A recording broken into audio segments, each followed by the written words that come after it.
Eh bien, bonjour ou plutôt bonsoir à tous. Je suis très heureuse de vous retrouver.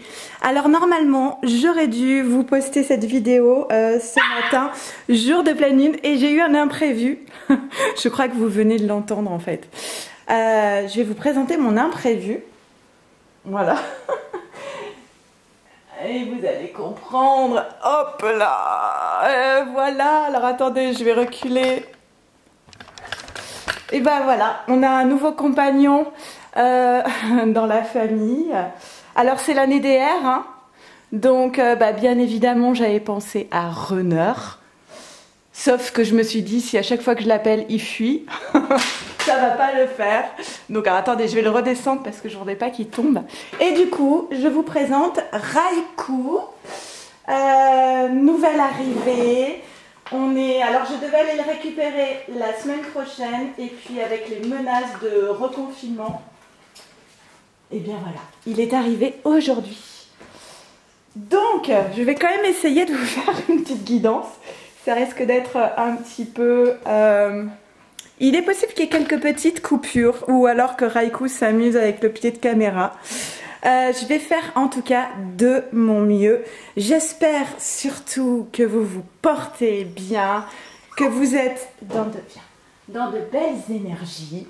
Voilà, moi je suis dans la joie et dans la douceur. Vous vous doutez. Et bon, Raikou, tu dis au revoir. Hop, au revoir. Et puis on va faire tout de suite le petit tirage. On va essayer. Alors, je vais vous tirer pour cette pleine lune, donc du 28 aujourd'hui, jeudi 28. On va faire une colonne pour les masculins, une pour le lien, une pour la féminine. Et on va voir un petit peu ce qu'il en est pour les énergies. Alors, je ne pensais pas le prendre, mais si, je crois que je vais prendre quand même le Rider. Je vais juste le mélanger un peu. Je vais prendre du coup le Rider, les anges de l'amour, la triade, les miroirs, le tarot zen d'Osho. Et je terminerai ensuite par une carte pour la féminine et pour le masculin de l'oracle féminité sacrée. Et comme d'habitude, je fais un petit accéléré, le temps de tirer les cartes. C'est parti!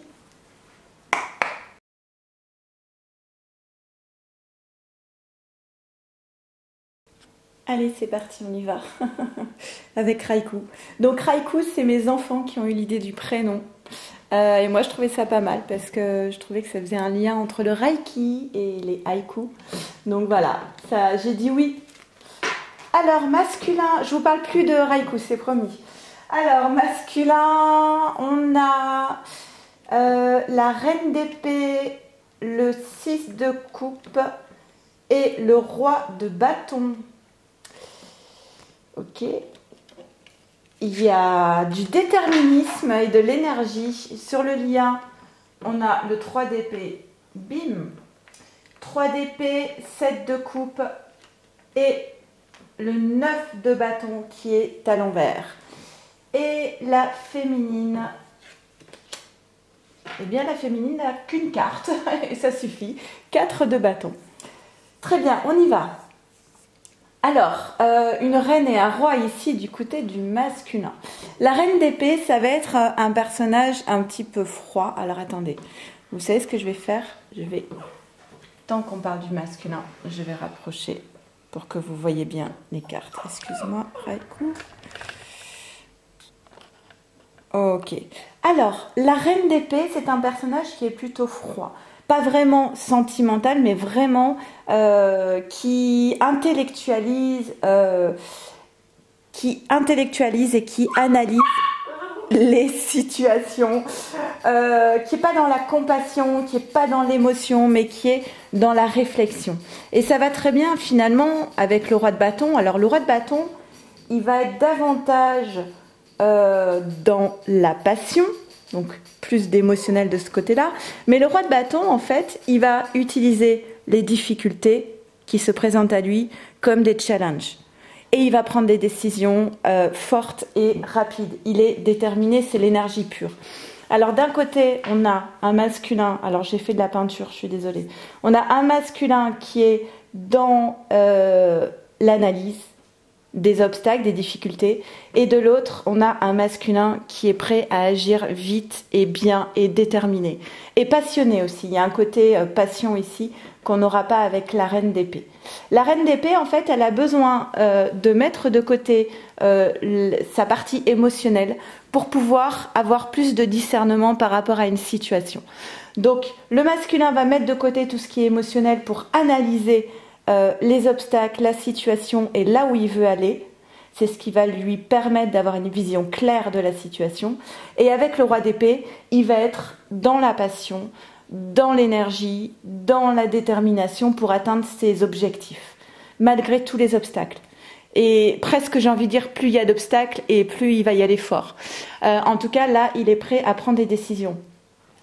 Au milieu, on a quand même la 6 de coupe. Alors, la 6 de coupe, ça a un côté plus... on voit un masculin ici qui est plus dans la nostalgie, en fait. Et c'est peut-être ça qui va être le moteur de ce roi de bâton.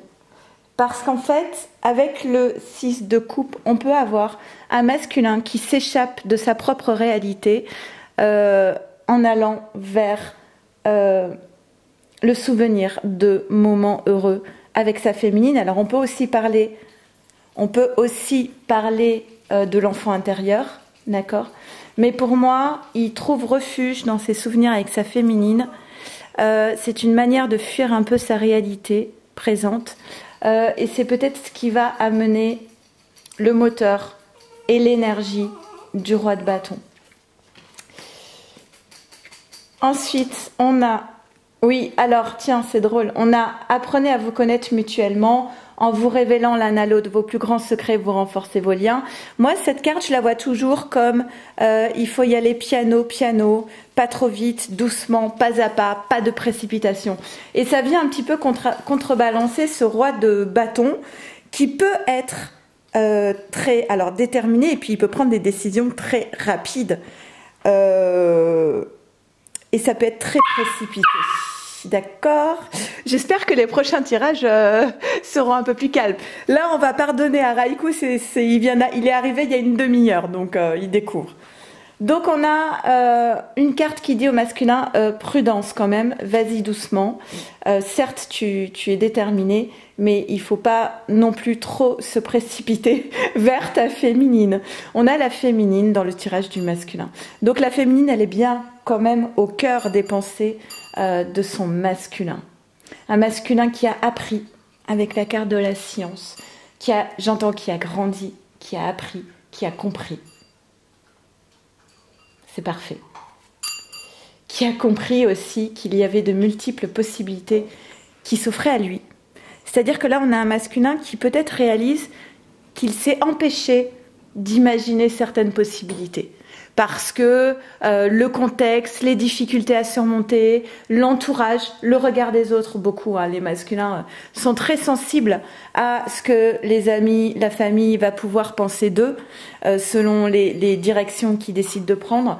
Mais là, tout à coup, ce masculin, il apprend qu'il y a peut-être d'autres chemins qui peuvent s'ouvrir à lui. Alors, d'habitude, je ne lis pas les cartes à l'envers pour le tarot Zen Dosho, mais là, quand même... on a peut-être un masculin qui sort justement de cette comparaison, qui arrête de se dire que il ne mérite pas ces chemins somptueux, qu'il ne mérite pas le bonheur, qu'il ne mérite pas d'être aimé, qui arrête de se comparer aux autres, qui accepte finalement ce qu'il est au plus profond de lui, et peut-être que ça va rappeler un travail qu'il a pu faire sur son enfant intérieur, de s'accepter tel qu'il est. Et du coup, peut-être on a un masculin qui va arrêter un petit peu d'être trop dans le mental, parce qu'au final, le mental, ça n'aboutit à rien. C'est juste une torture qui n'amène aucune prise de décision.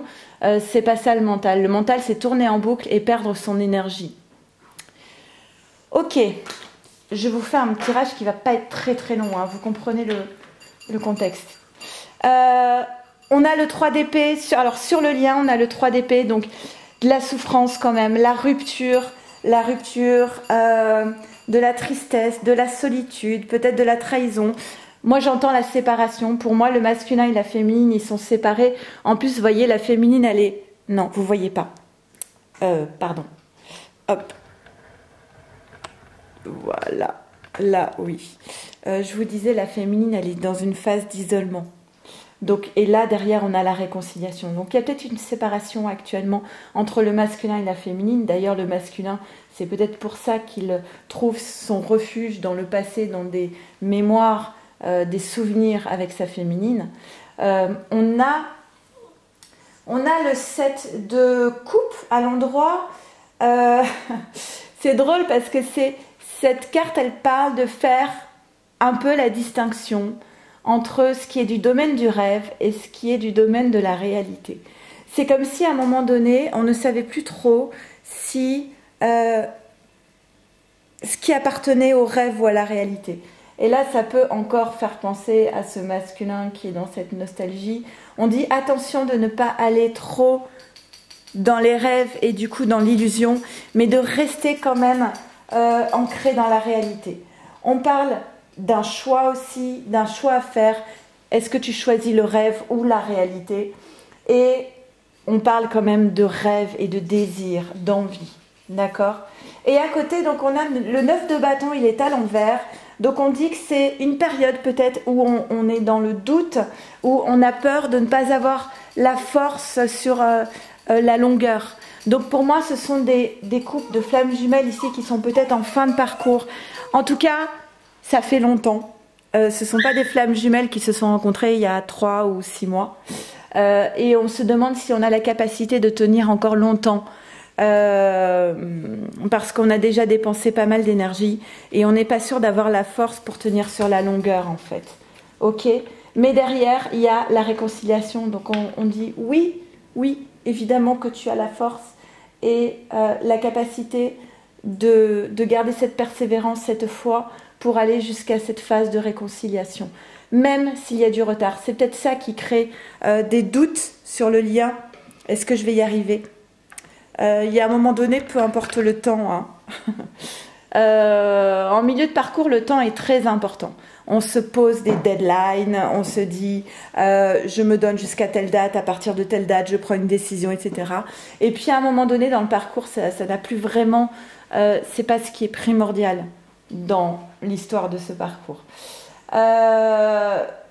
Donc effectivement, il y a peut-être un retard de cette réconciliation, sauf que cette réconciliation, elle apparaît quand même bien sur le lien et dans les énergies. D'accord? Le retard, il est dû à la question du pardon. Et c'est déjà revenu la dernière fois. Est-ce que vous avez vraiment pardonné, consciemment et inconsciemment? Est-ce que le masculin s'est réellement pardonné lui-même? Est-ce que la féminine s'est pardonnée elle-même aussi? Peut-être de messages qu'elle a pu envoyer à son masculin et qui la font aujourd'hui douter. Donc, c'est vraiment la question de la bienveillance, pardonner à l'autre et surtout se pardonner soi-même. C'est important. Parce que si on ne pardonne pas à l'autre, si on ne se pardonne pas à soi, on génère encore du stress, on nourrit des énergies qui sont un petit peu négatives et qui viennent nous impacter, mine de rien. Et on vous demande d'aller plutôt que d'aller vers le stress, d'aller vers votre guidance intérieure. Suivre votre petite voix intérieure. Féminine. Alors féminine, tu commences toi avec le 4 de bâton. Donc la féminine, elle est plutôt... elle va sans doute célébrer quelque chose, être dans la joie, peut-être retrouver de la famille, fêter un anniversaire, retrouver des amis. En tout cas, c'est plutôt une carte de plaisir, de joie et de partage. Et ça tombe bien parce que derrière, on a l'isolement. Donc on a une féminine peut-être qui s'est sentie pas mal seule ces derniers temps, isolée. Alors en plus, j'ai envie de dire, avec ce qu'on nous pond là à venir du confinement, oui, ça risque de pas être simple. Mais vous voyez... cette féminine, elle va sortir de l'isolement parce qu'il y a la carte de la correspondance qui est là. Donc il va y avoir, pour moi, il va y avoir de la communication. Non. Pardon, excusez-moi. Quelle gestion. Donc on a une féminine J'espère que vous serez bienveillants avec moi pour ce tirage, vraiment, je l'espère. On a une féminine qui va sortir de cet isolement et qui va retrouver la communication avec son masculin. Évidemment que ça ne parlera pas à tout le monde, que c'est une guidance d'ordre général. Ce qui est important de dire, c'est que ce sont des énergies. Ça veut dire que même si vous n'avez pas de communication avec votre masculin, il y a quand même ces énergies. Donc, il y a quand même cette envie qui est là. Même si ça ne se traduit pas dans la matière, d'accord? N'oubliez jamais cela. Les guidances, ce sont des énergies. Alors, pour certains, ça va être des déclarations enflammées. Pour d'autres, ça va être juste des petits, vous savez, les petits SMS pour prendre la température. Et pour d'autres, eh ben, ça va se traduire par rien dans la matière. Et pourtant, on peut avoir des masculins qui écrivent des SMS et puis qui les effacent. Donc les énergies sont là, ok? En tout cas, féminine, tu vas sortir de ton isolement et tu vas être dans le partage. Et ça, vraiment, je vous le souhaite de tout mon cœur. On te dit que tu es partagée, féminine. Partagée. Un petit lapsus. Ok, tu es protégée. Alors peut-être qu'il y a des féminines qui sont partagées en ce moment. Partagées, qui ont de l'émotion. Je cherche, hein. Quand je fais un lapsus, c'est qu'il y a un message. D'accord. Il y a des féminines qui sont partagées ici par rapport à une fin de cycle. Ok. Il y a des féminines qui se demandent, est-ce que je termine ce cycle ou pas? Et qui sont beaucoup dans l'émotion ici. Ce sont des féminines qui ont besoin de retrouver de la plénitude, de la sérénité, de la joie. De toute façon, féminine, enfin, peu importe ton choix, tu seras protégée, d'accord? Moi, mon avis, c'est qu'on ne coupe pas ce lien, mais qu'on peut très bien, à un moment donné, faire une pause dans la relation. Je ne pense pas qu'on mette un point final à la relation de flamme jumelle. On peut faire une pause à un moment donné parce que la relation ne correspond pas à nos attentes en lien avec l'estime de soi. Donc la féminine peut très bien dire non à un moment donné à son masculin par rapport à ce qu'il lui propose. Et du coup avoir besoin de terminer un cycle. Et terminer un cycle, ça peut être justement quitter des attentes qui sont souffrantes, faire une pause pour pouvoir retrouver davantage de plénitude. Ok? Bon. Je suis désolée pour ce petit tirage très rapide. Je vais vous tirer une carte. Une pour le masculin. Message de la féminine. Pour le masculin. Message de la féminine pour le masculin. Elle est au sol. On a un éternel recommencement. Et un message du masculin pour sa féminine. Là, il y en a trop. Message du masculin pour sa féminine. Ok. Le carcan de l'humiliation. Oh. Ok. Alors, masculin, la féminine te dit, une situation se répète encore et encore jusqu'à un changement de ta part. Donc masculin, si tu as le sentiment de faire du surplace, si tu as le sentiment d'une non-satisfaction dans ta vie, de ne pas être heureux, d'être encore au même point, eh bien peut-être qu'il est temps d'acter un changement pour pouvoir casser ce cycle répétitif, ce schéma répétitif, qui est sans doute lié à une croyance limitante. Et féminine, le masculin te dit, sortez de votre coquille, ne vous privez pas d'être vous-même et d'exprimer vos aspirations. Féminine, tu es une déesse. Moi, c'est ça que j'entends du message du masculin. Ah oui, c'est la phrase, on ne laisse pas bébé dans un coin. Voilà. Donc féminine, tu es une déesse et tu mérites d'être dans la joie et dans le partage et non pas dans cet isolement. Écoutez, en tout cas, moi, je vous embrasse très, très fort. J'espère que vous allez bien. Merci à tous d'être là sur cette chaîne. N'hésitez pas à commenter. Je pense très fort à vous. Ça me tenait à cœur de vous faire ce petit tirage pour cette pleine lune. Tenez bien la barre. Tout va bien se passer. Et je vous embrasse très, très fort. Prenez soin de vous, de votre autre et de votre lien. Et moi, je vais aller prendre soin de Raikou. Je vous embrasse très fort. Au revoir.